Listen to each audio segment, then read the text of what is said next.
بسم اللہ الرحمن الرحیم۔ السلام علیکم۔ رونگٹے کھڑے کر دینے والی حدیث۔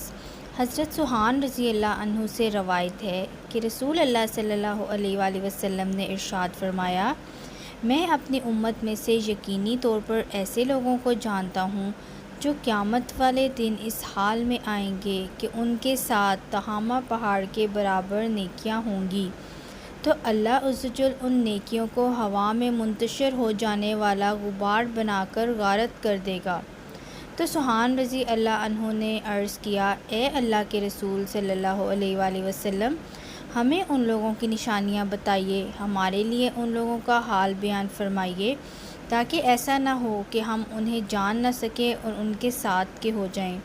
تو رسول صلی اللہ علیہ وآلہ وسلم نے ارشاد کیا، وہ لوگ تم لوگوں کے دینی بھائی ہوں گے اور تم لوگوں کی ظاہری پہچان اسلام میں سے ہوں گے، اور رات کی عبادات میں سے اسی طرح حصہ لیں گے جس طرح تم لوگ لیتے ہو، یعنی تم لوگوں کی ہی طرح قیام اللیل کیا کریں گے۔